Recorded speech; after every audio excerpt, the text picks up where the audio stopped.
Hello lovely viewers, আসসালামু আলাইকুম।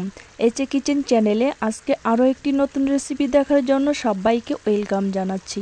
আজকের পর্বে শেয়ার করব আলু দিয়ে কবুতরের মাংস ভুনা।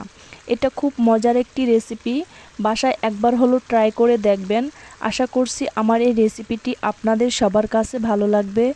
যদি রেসিপিটি ভালো লাগে তাহলে প্লিজ সাবস্ক্রাইব করতে ভুলবেন না, বন্ধুদের সাথে শেয়ার করবেন।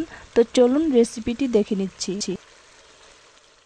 চুলায় একটি ফ্রাই প্যান বসিয়েছি, ফ্রাই প্যানটা গরম হয়ে গেছে। এখন এখানে দিয়ে দিচ্ছি 1/4 কাপ রান্নার তেল। তেলটা গরম হয়ে গেছে। এখন এখানে দিয়ে দিচ্ছি একটি বড় সাইজের আলু। আমি এভাবে কিউব করে কেটে নিয়েছি, তারপর লবণ হলুদ দিয়ে কিছুক্ষণ মাখিয়ে রেখেছিলাম। আলুটা দিয়ে দিলাম।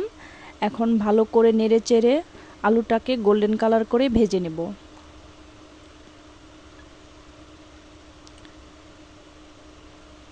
ঢাকনা দিয়ে ঢেকে ভেজে নেব, যাতে করে আলুটা ভালো করে সেদ্ধ হয়ে যায়।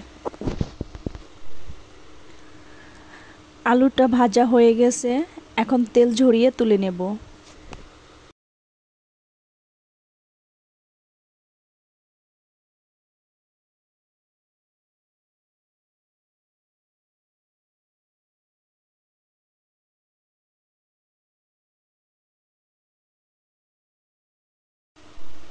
হাফ কাপ পেঁয়াজ কুচি দিয়ে দিলাম।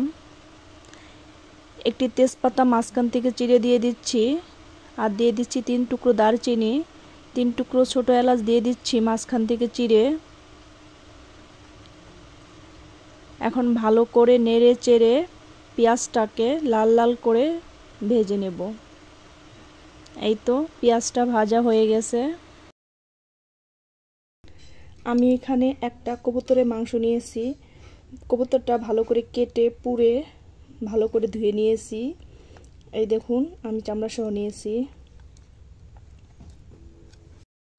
এখন এখানে কবুতরের মাংস দিয়ে দিচ্ছি। মাংস দিয়ে ভালো করে নেড়ে চেড়ে নিচ্ছি।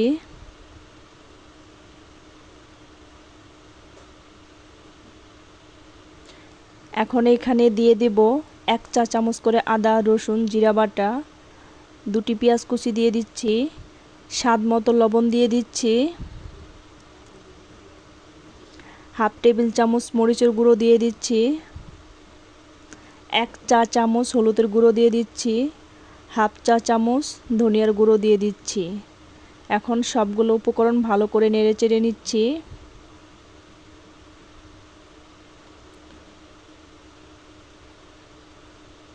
ভালো করে নেড়ে চেড়ে ঢাকনা দিয়ে ঢেকে 5 মিনিট কষিয়ে নেব।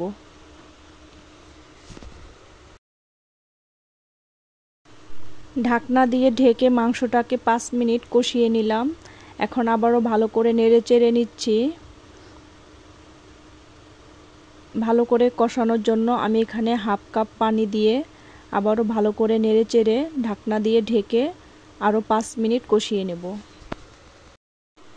ফিরে এলাম 5 মিনিট পর। এখন আবারও ভালো করে নেড়ে চেড়ে দিচ্ছি। এখন এখানে দিয়ে দিচ্ছি আগের থেকে ভেজে রাখা আলু। আলুটা দিয়ে এখন আবারও ভালো করে কষিয়ে নেব। এবার ঢাকনা ছাড়া ভালো করে নেড়ে চেড়ে 2 মিনিট কষিয়ে নেব। আমি মাংসটাকে 2 মিনিট ভালো করে কষিয়ে নিলাম। এখন এখানে ঝোলের পানি দিয়ে দেব। যে যেমন ঝোল খাবেন সে অনুযায়ী পানি দিবেন। আমি এখানে 1 কাপ ঝোলের পানি দিয়ে দিচ্ছি। কবুতরের মাংস সেদ্ধ হতে বেশি সময় লাগে না, সেটা সবাই জানেন। তো আমি এখানে 1 কাপ ঝোলের পানি দিয়ে দিলাম। এখন ভালো করে নেড়ে চেড়ে ঢাকনা দিয়ে ঢেকে মিডিয়াম আঁচে 5 মিনিট রান্না করে নেব। ফিরে এলাম 5 মিনিট পর। এখন আবারও একটু ভালো করে নেড়ে চেড়ে নেব। এখন এখানে দিয়ে দেব হাফ চা চামচ ভাজা জিরের গুঁড়ো। এখন চুলার আঁচটা একদম কমিয়ে ঢাকনা দিয়ে ঢেকে 2 মিনিট রান্না করে নেব। 2 মিনিট পর ফিরে এলাম। আমার কবুতর রান্না করা হয়ে গেছে। এখন একটু নেড়ে চেড়ে চুলার থেকে নামিয়ে আপনাদেরকে পরিবেশন করে দেখাচ্ছি। তৈরি হয়ে গেল আলু দিয়ে কবুতরের মাংস ভুনা। বাসায় একবার হলো ট্রাই করবেন। ধন্যবাদ সবাইকে এতক্ষণ আমার ভিডিওটি দেখার জন্য। আজকের মতো এখানেই বিদায় নিচ্ছি। আল্লাহ হাফেজ।